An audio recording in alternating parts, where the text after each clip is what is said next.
নগাঁও বটদ্ৰৱা সমষ্টিৰ আজি তাৰিখলৈকে ৰাজনৈতিক বতাহ কোনফালে আছে? শাসকীয় পক্ষত আছে নে বিৰোধীৰ পক্ষত আছে? শাসকীয় পক্ষতো নাই, কাৰণ মানুহবিলাকে এতিয়া কয় যে 10,000 টকা দিছে, অমুক অমুক আঁচনি দিছে।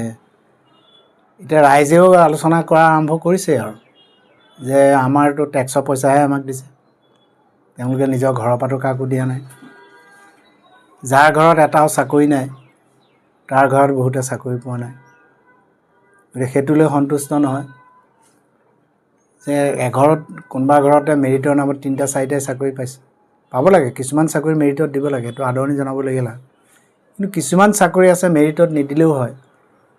যাৰ ঘৰত এটাও চাকৰি নাই, মাটি ঘৰো নাই, ভাড়া ঘৰত থাকি থাকি বাপ বাপেকে জন্মগতে পঢ়াই শুনাই কৰিলে, মেৰিট টিউশ্যনো দিব নোৱাৰিলে, তেনেকুৱা কিছুমান মানুহক যাৰ ঘৰত এটাও চাকৰি নাই, আচলতে উপান্ত খেতি মাটিও নাই, তেনেকুৱাক 2-এটা চাকৰি দিয়া কিবা এখন আইন বনালে বেয়া নহয়। আৰু নগাঁও বটদ্ৰৱা সমষ্টি ডিলিমিটেশ্যনত বটদ্ৰৱা মহাপুৰুষ শ্ৰীমন্ত শংকৰদেৱ ডিলিমিটেশ্যনত আটাইতকৈ নগাঁও ডিপ্ৰাইভ হৈছে। এটা সমষ্টি এখন জিলাৰ পৰা নাইকিয়া হোৱা মানে কেইবাশ কোটি টকাৰ পৰা বঞ্চিত হয়। তাতে বৰদোৱা সমষ্টিটোৰ বিলুপ্তিকৰণটোৱে বৰদোৱা শব্দটোৰ লগত আমাৰ গুৰুজনাৰ নামটো জড়িত হৈ আছে। গতিকে আমাৰ গুৰুজনাৰ সেইখিনি সময়ত উগ্ৰ শাক্তবাদসকলে সেইকণক আমাৰ গুৰুজনাকেই মাৰিবৰ কাৰণে ষড়যন্ত্ৰ কৰিছিল। কিন্তু ৰজা নৰনাৰায়ণে পৰীক্ষা কৰিলে যে হাতীত ভুৰুকা ভৰাই যিয়ে আনিব সেয়ে শ্ৰেষ্ঠ পণ্ডিত হ'ব। ভাগৱতখন গুণমালা কৰি সৰুকৈ লিখি নি সেইটোকে হাতীত ভৰাই নিয়া বুলি ক'লে, বাকী পণ্ডিতসকলে নোৱাৰিলে, হাতী আমি ভুৰুকাত কেনেকৈ ভৰাম। তেওঁক শ্ৰেষ্ঠ পণ্ডিত হ'ল। আৰু সেই নামঘৰ সংস্কৃতিটোৱে য'ত ভাওনা, সেই নামঘৰ সংস্কৃতিৰ লগত কোন জড়িত আছিল তেতিয়া?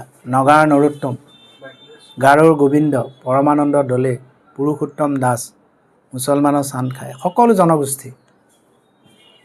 সেই সংস্কৃতি ধৰ্ম বৈষ্ণৱ ধৰ্ম, বৈষ্ণৱ ধৰ্ম সনাতন ধৰ্ম মানে কি? আত্মা পৰমাত্মা, অৰ্থাৎ মানৱ ধৰ্ম মানৱ জাতি। মৰাৰ পিছত আমি কলৈ যাম? মৰাৰ পিছত মই ক'ত জন্ম হ'ম?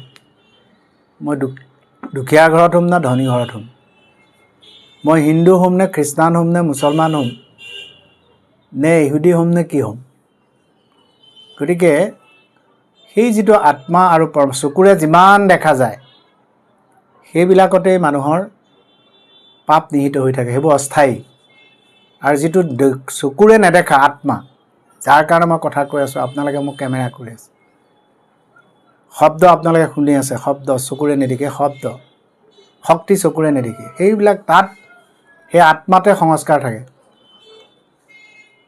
দয়া, কৰোণা, মমতা, নিস্বাৰ্থ প্ৰেম, সেৱা, এই সকলোবিলাক আত্মাত থাকে। গতিকে সেইটো তাত শিকাইছিল। গতিকে ভাওনা সংস্কৃতিৰ যোগেদি, নামৰ যোগেদি তেওঁ যি সংস্কৃতি এটা গঢ়ি তোলে, সেইটোৱে অসমীয়া সংস্কৃতি। পিছত আহোম ৰাজ্যলৈ গ'ল, মটক ৰাজ্যলৈ গ'ল, সকলো ৰাজ্যলৈ গ'ল, আৰু সেই আমি একত্ৰিত অসমীয়া সমাজ। সেইকাৰণে বৰদোৱা নামটোৰ এইটো আমি যিমানখিনি প্ৰতিবাদ কৰিব লগা হৈছিল, কৰা হোৱা নাই। সেইটো আমি প্ৰতিবাদ কৰা উচিত বুলি মই ভাবোঁ। ভূপেন বৰা কংগ্ৰেছৰ পৰা ওলাই গ'ল, কি লাভ লোকচান হ'ব? ভূপেন বৰা ওলাই গৈছে আৰু তেনেকৈ আকৌ কোনোবা আহিও আছে। অহা যোৱা ৰাজনীতিত থাকি সেইটো লৈ হয়তো অসমৰ জনসাধাৰণে হ'ল জাজমেণ্ট। লাভ লোকচান অসমৰ জনসাধাৰণ সকলো দেখি আছে, ভাল বেয়া সকলো দেখি আছে। গতিকে এই সময়ত অসমৰ ৰাইজে সেইটো জাজ কৰিব, তেওঁ গৈ ভাল কৰিছে নে বেয়া কৰিছে, সেইটো অসমৰ ৰাইজে নিশ্চয় সিদ্ধান্ত ল'ব, উচিত শিক্ষা দিব। আৰু কংগ্ৰেছত থাকোঁতে ভূপেন বৰা APCCৰ প্ৰেচিডেণ্ট আছিলে, তেওঁ নিৰ্বাচনী কমিটিৰ চেয়াৰমেন আছিলে। এতিয়া গৈ APCC প্ৰেচিডেণ্ট, AGP প্ৰেচিডেণ্ট বিজেপিলৈ যোৱা উদাহৰণ আছে। APCC প্ৰেচিডেণ্ট আগতেও বিজেপিলৈ যোৱা উদাহৰণ আছে। সৰু সৰু আঞ্চলিক দলবিলাক গিলি পোৱা বিজেপিৰ উদাহৰণ আছে।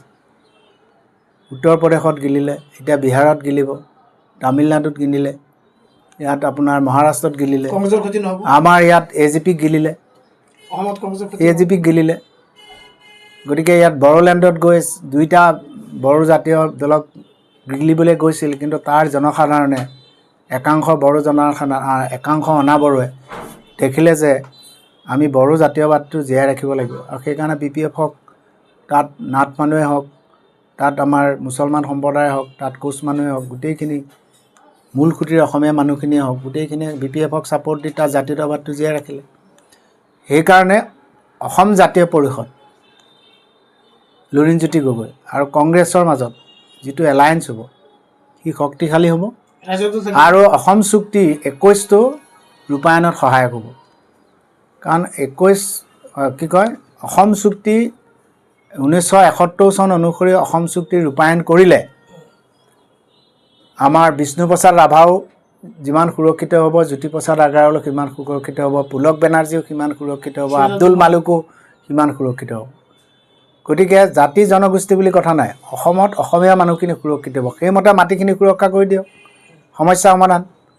এতিয়া হিন্দুত্ববাদে যদি সমস্যা সমাধান হয়, এতিয়া কাৰ্বি আংলঙত কাৰ্বি আৰু আমাৰ বিহাৰী হিন্দু মানুহখিনিৰ লগত কিয় লাগিল? যদি হিন্দুত্বই সমস্যা সমাধান কৰে, তেতিয়াহ'লে বড়োলেণ্ডত আদিবাসী আৰু বড়োসকলৰ মাজত কিয় লাগে? যদি হিন্দুত্বই সমস্যা সমাধান হয়, তেতিয়াহ'লে ত্ৰিপুৰা ত্ৰিপুৰীসকল আৰু তাৰ হিন্দু মানুহখিনিৰ মাজত আজিও অশান্তি কিয়? এইটো কি কাল্পনিক চৰিত্ৰ নেকি আচলতে? এইটো কাল্পনিক নহয়, এইটো সঁচা কথাহে কৈ আছোঁ। মই মিছা কথা কৈছোঁ নেকি? বড়োলেণ্ডৰ সিদিনা ঘটনাটো এইটো মিছা নেকি? হিন্দুত্ববাদৰ যিটো শ্লোগান, কিন্তু হিন্দুত্ববাদে আমাৰ অসমীয়া তত্ত্ব গিলিবলৈ আহিছে। আজি 10,000 অসমীয়া মাধ্যমৰ স্কুল বন্ধ হৈ গ'ল, সেইটোত আমি কি কৰিছোঁ? আমি যদি 10,000 টকা পাই, আমাৰ টেক্সৰ টকাই আমাক ঘূৰাই দিছে, সেইটোতে যদি 10,000 আমাৰ স্কুল মাতৃভাষা স্কুল বন্ধ হৈ যোৱাটো পাহৰি যাওঁ, তেতিয়া সময় আমাক ক্ষমা নকৰিব। আমাৰ ল'ৰা ছোৱালীবিলাক কালিলৈ ত্ৰিপুৰা ত্ৰিপুৰীৰ দৰে ঘৰতে ভগনীয়া হ'ব, গমেই পোৱা নাই বহুতে, ভাষা নাইকিয়া হ'ব, ভেটি নাইকিয়া হ'ব। ভেটি এতিয়া পুঁজিপতি হাতলৈ গুচি গ'ল, গৈ আছে, গৈ থাকিব।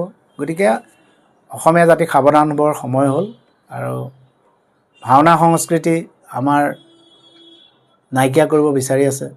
আমাৰ নগাঁৱত ভাওনা সমাৰোহৰ যিটো কাৰণে আমি গৱেষণাৰ কাৰণে ঘৰ বনাইছিলোঁ, সেইটোও ভাঙি পেলাই এতিয়া তাত বাস্কেটবলৰ ফিল্ড এখন বনালে। ইয়াতকৈ আৰু দুখজনক কি আছে?